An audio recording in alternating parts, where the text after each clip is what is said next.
उन अनाज के दानों को मिट्टी में गाड़ देती हैं। उनके ऐसा करते ही कुछ ही समय में वहाँ 3 जादुई पेड़ उग जाते हैं। पहला फलों का पेड़, दूसरा अनाज का पेड़ और तीसरा एक पानी का पेड़ था।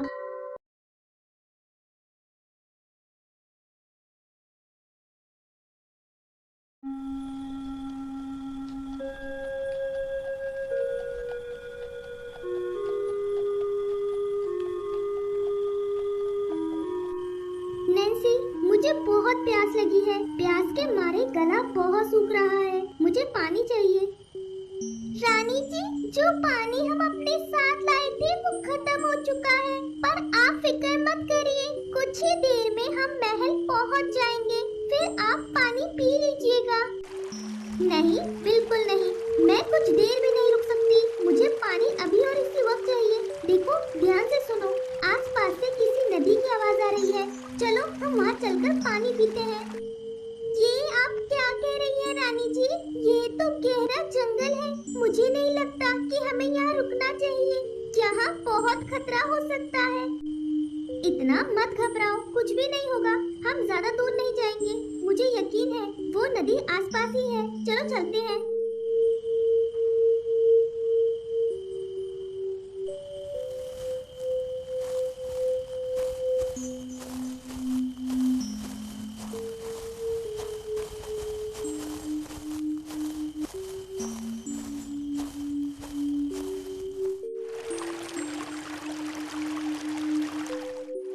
देखो, मैंने कहा था ना, आसपास कहीं पर पानी है। तुम खामखा ही घबरा रही थी। ये पानी बहुत साफ है, पीने लायक है। चलो चलकर इसे पीते हैं। नहीं रानी जी, आप यहाँ पर रुकिए, मैं अभी आपके लिए वो पानी लेकर आती हूँ।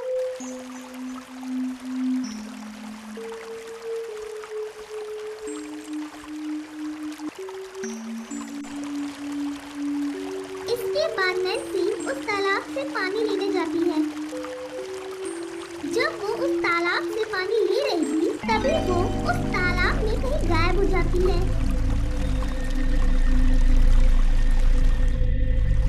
ये सब देखकर रानी ग्रेस चौंक जाती है। ये सब क्या हो गया? नैन्सी, कहाँ हो तुम? क्या तुम मुझे सुन सकती हो? अब मैं क्या करूँ? रानी ग्रेस काफी कोशिश करती है, पर उन्हें उस तालाब में कुछ भी नहीं दिखता। सब मेरी गलती है। ना मैं यहाँ आने की जिद करती, ना ये सब होता। मेरी वजह से नैन्सी कैसी मुसीबत में पड़ गई। अब मैं क्या करूँ? किससे मदद मांगू? रानी ग्रेस की आवाज सुनकर एक तोता जो सो रहा था वो जाग जाता है। ये कौन है जो इतनी रात गए इतना शोर कर रहा है? मुझे जाकर देखना होगा। अजीब बात है, तुम इतना शोर क्यों मचा रही हो? और इस श्रापित तालाब से दूर हो जाओ, इसके पास मत जाओ, ये बहुत खतरनाक है। क्या श्रापित तालाब? नैन्सी मेरे लिए पानी लेने के लिए इस तालाब के पास आई थी और फिर वो अचानक इसमें कहीं गायब हो गई। मैं बस उसी को आवाज दे रही थी। क्या तुम जानते हो वो कहाँ गई होगी? ओहो, यह सुनकर बहुत दुख हुआ, पर अब वो कभी वापस नहीं आएगी। ये एक श्रापित तालाब है। मुझे भी ये बात कुछ ही वक्त पहले मालूम चली है। एक दिन की बात है, जब मैं पानी पीने के लिए इस तालाब के पास आया था, तब मैंने यहाँ से बहुत सी डरावनी आवाजें सुनी थी।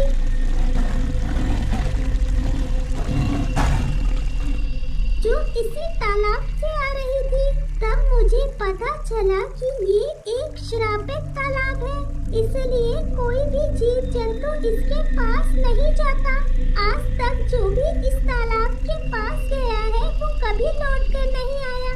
तो मेरी बात मानो, अब तुम भी लौट जाओ। ये तुम क्या बोल रही हो? मैं इन सब बातों पर विश्वास नहीं करती। श्रापित तालाब जैसा कुछ नहीं होता। मैं जानती हूँ नैन्सी इस तालाब के नीचे है और मैं उसे वापस लेने जरूर जाऊंगी। मैं उसे लिए बिना वापस नहीं जा सकती।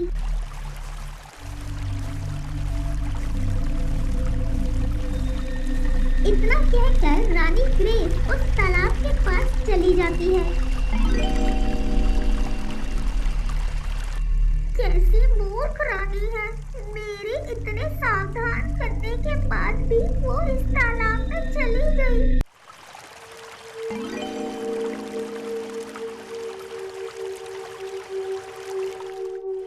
अरे तुम यहाँ क्यों आए? मैंने सोचा मुझे भी तुम्हारी मदद करनी चाहिए, इसलिए मैं तुम्हारे पीछे यहाँ आ गया। पर ये तो कोई सुरंग की तरह दिख रहा है। हाँ, मैंने तुमसे कहा था ना, श्रापित जैसा कुछ नहीं होता। ये एक खुफिया रास्ता दिखाई देता है, पर नैन्सी को यहीं पर होना चाहिए था। वो कहाँ जा सकती है? यहाँ से बाहर निकलने के लिए वो जरूर आगे गई होगी। हमें उसे ढूंढना चाहिए। हाँ, बिल्कुल सही, जल्दी चलो।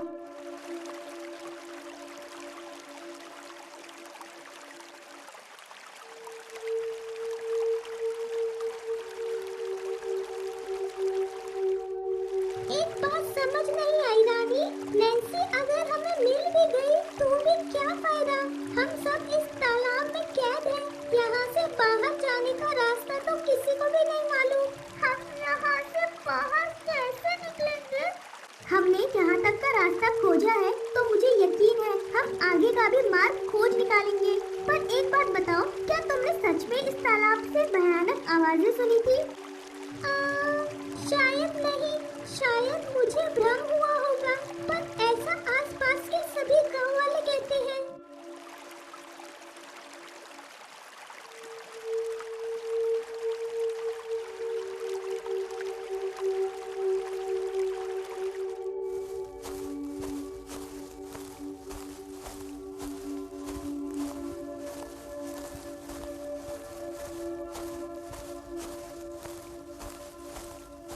कुछ देर बाद उन्हें नैन्सी दिख जाती है।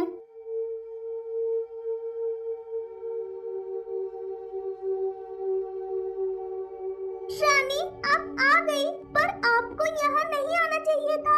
ये जगह बहुत खतरनाक है। शुक्र है नैन्सी, तुम सही सलामत हो। मैं तो डर ही गई थी। अच्छा हुआ तुम ज्यादा आगे नहीं गई, वरना तुम्हें ढूंढना बहुत मुश्किल हो जाता। और घबराओ नहीं, ये बस एक खुफिया रास्ता है जो शायद किसी दूसरे देश तक जाता होगा। पर रानी जी, हम वापस कैसे जाएंगे? मैं कब से रास्ता खोज रही हूँ, मुझे अब तक रास्ता नहीं मिला। ध्यान से सुनो, यहाँ पर कोई है, किसी की आवाज आ रही है। ये तो बिल्कुल वही आवाज है जो तालाब के पास से आती थी।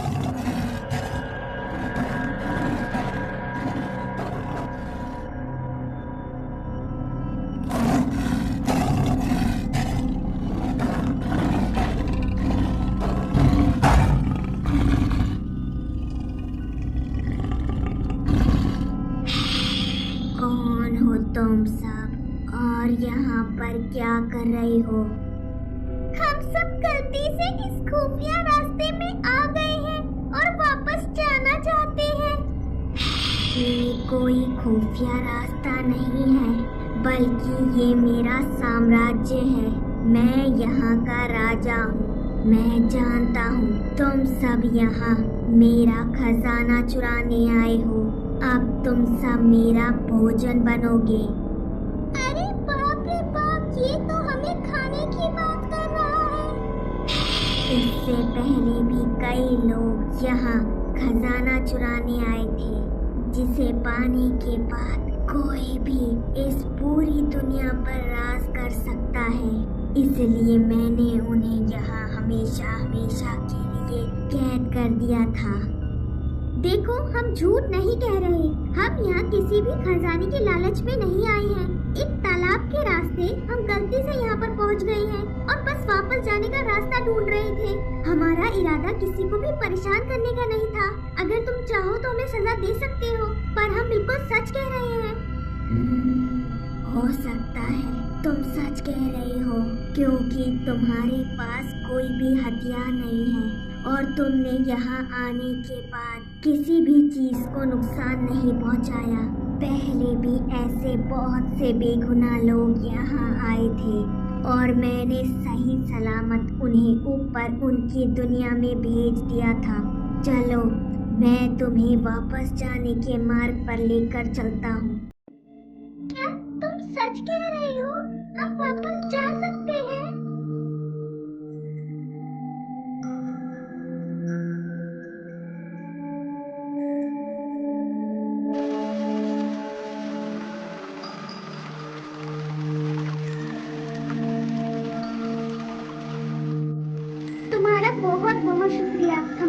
परेशानी समझने के लिए और मुझे ये जानकर बहुत खुशी मिली कि तुम एक नेकदिल राजा हो। मैं वादा करती हूँ आज के बाद तुम्हारी इस दुनिया में कोई भी इंसान नहीं आ पाएगा। इसके बाद वो सब उस तालाब से बाहर आ जाते हैं। तुम्हारा भी बहुत शुक्रिया, आज तुमने मेरी बहुत मदद की है। अब हम चलते हैं दोस्त।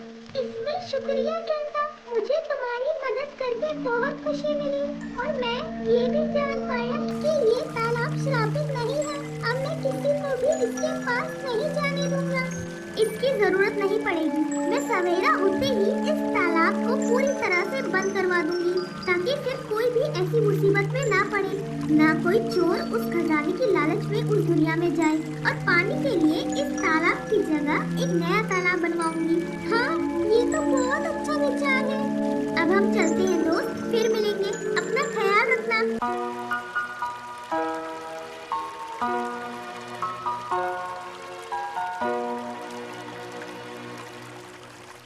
केनिया के एक राज्य में ग्रेस नाम की एक रानी रहा करती थी।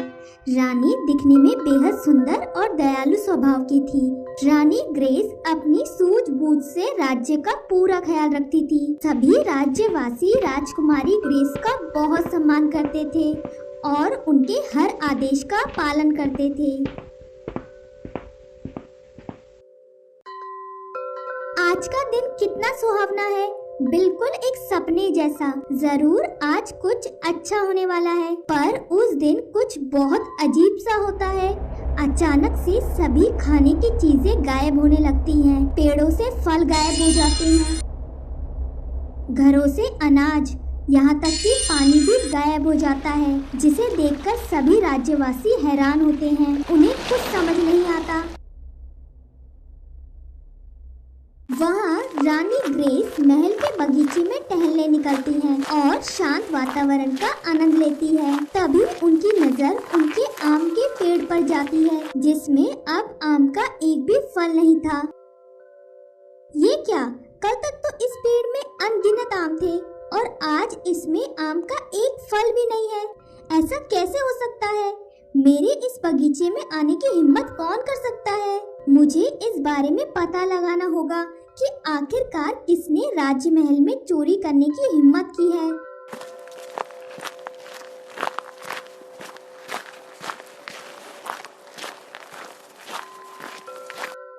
रानी जी, बहुत से नगरवासी आपसे मिलना चाहते हैं। वह आपका इंतजार कर रहे हैं। क्या नगरवासी वह इस समय मुझसे क्यों मिलना चाहते हैं? यह समय तो सभी के काम करने का है ना। वह इस समय में महल में क्या कर रहे हैं? मुझे नहीं पता रानी जी, पर वह सब मुसीबत में दिखाई दे रहे हैं। अगर ऐसी बात है तो तुम चलो मेरे साथ। पहले मैं प्रजा की तकलीफ दूर करूंगी, फिर मैं इस आम की चोरी का पता लगाऊंगी। इसके बाद रानी ग्रेस दरबार में पहुंचती है, जहां बहुत से नगरवासी परेशान नजर आते हैं। क्या हुआ, आप सब इतने परेशान क्यों हैं? सब ठीक तो है ना? रानी जी, हमारी मदद कीजिए, हम सब बहुत परेशान हैं। रानी जी, हमारी मदद कीजिए, हम सब बहुत परेशान हैं। आप सब शांत हो जाइए और मुझे आराम से पूरी बात बताइए कि क्या बात है जिसके लिए आप इतना परेशान हैं। रानी जी, राज्य में संकट आ गया है। अचानक से सभी खाने पीने की चीजें गायब हो गई हैं। कहीं पर भी अनाज का एक दाना भी नहीं है। कोई भी नहीं जानता कि ये सब कैसे हुआ। हाँ रानी जी, राज्य के आसपास के इलाकों का भी यही हाल है। सुबह से किसी ने भी कुछ नहीं खाया। रानी जी, सहायता कीजिए, हमें इस संकट से निकालिए। अब समझ आया कि मेरे बगीचे के आम क्यों गायब हो गए। ये किसी चोर का काम नहीं है। आप सब परेशान मत होइए, मैं जल्द से जल्द इस परेशानी का हल निकाल लूंगी। अब आप सब अपने अपने घर जाइए। जी रानी जी, हमें आप पर पूरा भरोसा है। मंत्री जी, ये कैसी दुविधा है? राज्य का सारा अनाज गायब कैसे हो सकता है और पानी कैसे गायब हो सकता है? रानी जी, हमने इस बारे में जांच की है, पर किसी को भी कुछ मालूम नहीं चला। यह किसी जादूगरनी का कोई जादू मालूम पड़ता है, जिससे इस राज्य को दुख पहुँचे। पर मंत्री जी, हमें इसका उपाय निकालना होगा। हम ऐसे हाथ पर हाथ रखकर नहीं बैठ सकते। रानी जी, हम लगातार इस संकट को दूर करने का काम कर रहे हैं। हमने थोड़ा बहुत अनाज और पानी दूसरे राज्यों से मंगवाया है, जिससे यह संकट कुछ वक्त के लिए टाला जा सके। वह कुछ ही समय में राजमहल में पहुंचता ही होगा। ठीक है, अनाज महल में पहुंचते ही उसे जल्द से जल्द राज्यवासियों में बांट दिया जाए। जी रानी जी। वहाँ दूसरे राज्यों से लाया हुआ अनाज जैसे ही केन्या राज्य की सीमा पर पहुँचता है, वैसे ही वह भी गायब हो जाता है, जिसकी जानकारी रानी को दी जाती है। बस बहुत हो गया। इस जादू को तोड़ने का कुछ न कुछ उपाय निकालना होगा। मैं इस तरह अब शांत नहीं बैठ सकती। पर रानी जी, आपका राज्य से बाहर जाना उचित नहीं होगा। ना जाने किसने कैसा षड्यंत्र किया है। आपको सुरक्षित स्थान पर ही रहना चाहिए। नहीं मंत्री जी, राज्यवासी भूख से तड़प रहे हैं। अगर उन्हें समय पर अनाज और पानी नहीं मिला तो उनकी जान भी जा सकती है। मैं अब शांत नहीं बैठ पाऊंगी। मुझे अनाज की तलाश करनी होगी, इसलिए मुझे जाना ही होगा। इसके बाद रानी ग्रेस अनाज की तलाश में निकल जाती है। पूरा राज्य भूख प्यास से तड़प रहा था। लोग बीमार पड़ रहे थे, पर रानी भूखे प्यासे इस संकट को दूर करने के लिए निकल जाती है, पर उन्हें कहीं पर भी कुछ नहीं मिलता। दूर चलते चलते राजकुमारी अपनी नानी माँ के राज्य में पहुँचती है, जो एक जादूगरनी भी थी, जिन्हें मायावी शक्तियों का बहुत अच्छा ज्ञान था। मेरी बेटी ग्रेस, कैसी हो तुम? पर तुम अचानक यहाँ पर, सब ठीक तो है ना? नहीं नानी माँ, राज्य पर बहुत बड़ा संकट आ गया है और मुझे आपकी मदद की जरूरत है। इस तरह से रानी ग्रेस नानी माँ को शुरू से सारी बात बताती है। मैं सब समझ गई। ये कोई छोटा मोटा संकट नहीं है, बल्कि सालों की तपस्या से किया हुआ जादू है। इसका तोड़ किसी के पास नहीं होगा। पर नानी माँ, ऐसे तो पूरा राज्य खत्म हो जाएगा। मुझे अपने राज्यवासियों को बचाना है। मैं उन्हें इस तरह मरने के लिए नहीं छोड़ सकती।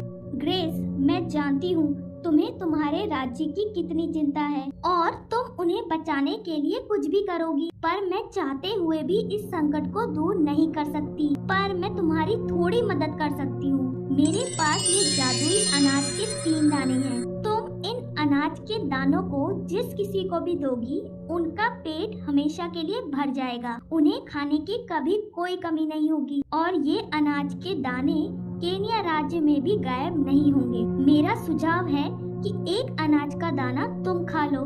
नहीं नानी माँ, आपकी मदद के लिए शुक्रिया। मुझे अब राज्य में लौटना होगा। ठीक है ग्रेस, मुझे पूरा यकीन है तुम इस संकट से सबको बचा लोगी। राजकुमारी अनाज के 3 दाने लेकर राज्य में वापस लौट आती हैं। वो बहुत उदास थी कि वह राज्य के लिए कुछ नहीं कर पा रही। धीरे धीरे राज्यवासियों की भी तबीयत बिगड़ने लगती है। अब मैं क्या करूं? कैसा संकट है ये आखिर? मैं कुछ भी नहीं कर पाई। मैं इस बात का फैसला नहीं कर पा रही कि ये अनाज के दाने मैं किसको दूं। भूख से हर कोई तड़प रहा है। मेरे लिए ये फैसला करना बहुत मुश्किल है। मैं किसी भी तरह का भेदभाव नहीं कर सकती। राजकुमारी को कुछ समझ नहीं आता कि अब वो क्या करे। तभी राजकुमारी को कुछ ख्याल आता है और वो अपने बागीचे में जाकर उन अनाज के दानों को मिट्टी में गाड़ देती हैं। उनके ऐसा करते ही कुछ ही समय में वहाँ 3 जादुई पेड़ उग जाते हैं। पहला फलों का पेड़, दूसरा अनाज का पेड़ और तीसरा एक पानी का पेड़ था। मैंने जैसा सोचा था, इन जादुई अनाज के दानों ने बिल्कुल वैसा किया। शुक्रिया नानी माँ आपकी मदद के लिए। कुछ ही देर बाद सभी राज्यवासी भी बागीचे में आ जाते हैं। उन्हें अपनी आंखों पर विश्वास नहीं होता। राजकुमारी जी, ये सब क्या है? जब तक हमारे राज्य का ये संकट दूर नहीं होता, आप सबकी भूख ये 3 विशाल पेड़ मिटाएंगे। फिक्र मत करिए, ये अनाज गायब नहीं होगा। ये सब सुनकर सभी राज्यवासी खुश हो जाते हैं। आखिरकार रानी ग्रेस मुस्कुराती हैं, क्योंकि उन्होंने कर दिखाया। उन्होंने इस संकट को टाल दिया। रानी जी, आखिरकार आपने फिर अपनी सूझबूझ से इस संकट को दूर कर दिया। हम सबको आप पर नाज है। शुक्रिया मंत्री जी। दुनिया के सभी कोनों से महान जादूगरों को बुलाया जाए। हमें कैसे भी करके ये जादू का हल निकालना होगा। पर जब तक ये संकट हमारे सर पर है, ये विशाल पेड़ हमारी मदद करेंगे। इस तरह से रानी ग्रेस सभी राज्यवासियों की जान बचा लेती है।